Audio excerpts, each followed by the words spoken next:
In this video, we're going to continue the minimalist series. We're going to look at grip. What grip do we really need? What grip might be important to you? And grip, like your camera, is something that's going to vary from photographer to photographer. So I'm going to go over the stuff that I use most often, and I would love to hear from you in the comments what you use. I'm Daniel Norton. Welcome to my studio here in New York City, and let's get to it. So when I say grip, I'm talking about a wide range of things, not just a clamp, but something like an apple box, cinefoil. Those types of things are all going to be considered grip for me. So I have tons of grip. Throughout your career, you're going to pick up more and more of it. And much like a tripod, which I would also consider grip, grip is the type of thing that generally lasts forever. You have it in your kit. It might break if you overuse it or whatever, but in the scheme of things, you have it a long time. I've got things that I used to have in my bag for pieces of gear I used to grip all the time, and I never use it anymore, but I still have it just in case. This is part of my minimalism, is getting rid of all that stuff. So what do we need? I'm going to talk about light stands a little bit first. I happen to be in my studio, and in studio, I always use C-stands. You probably see this if you watch any of my videos. A C-stand is an incredibly versatile stand.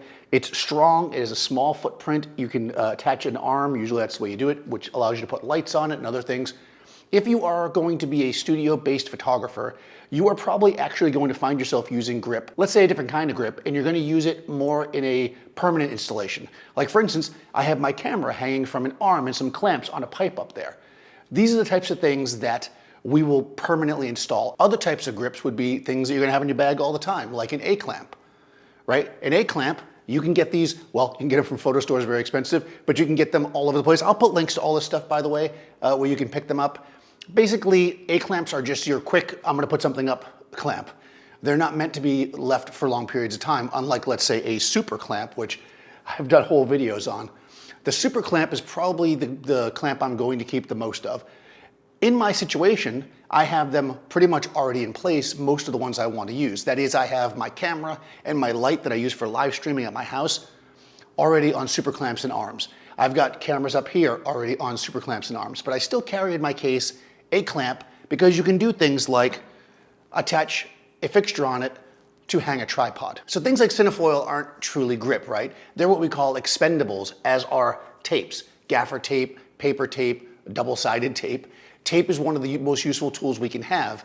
And again, you can see half these rolls are kind of worn down because I've had them for a long time. It's one of those expenses you pick up and little by little you use up the tape and you keep it. Gel packs of various sizes are also something you're going to want to keep around. Again, we're minimalizing our gear. This is an expendable. We're going to buy these for jobs. We're going to keep them as long as they last. And if we have to get rid of them, they weren't so expensive.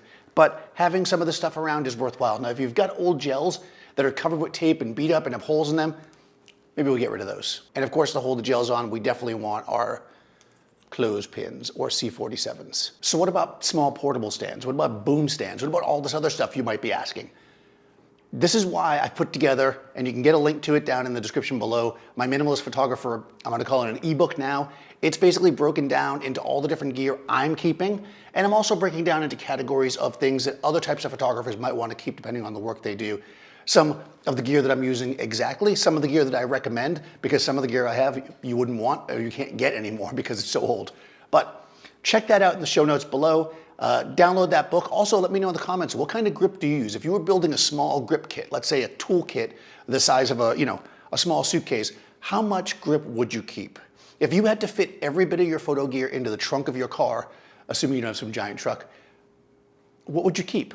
That's really the question that I'm addressing to myself here during this minimalist period, where I'm kind of clearing out all the gear I have, looking to see what I really use and what's the most important to me. Keep following this channel and you will see what I'm getting rid of, what I'm keeping, and some of the work that I'm able to do with just a very small kit. So if you haven't already, go ahead and subscribe, like the video, ring the bell, do all that goodness, but also check the description below. Down there, you're going to find a link to my Discord where you can join the conversation. You're going to find a link to the Patreon if you want to support the channel. And like I said, a link to that free download ebook with all the gear, with links and all kinds of goodness there for you. So check that out. Let me know what you think, and I'll see you next time.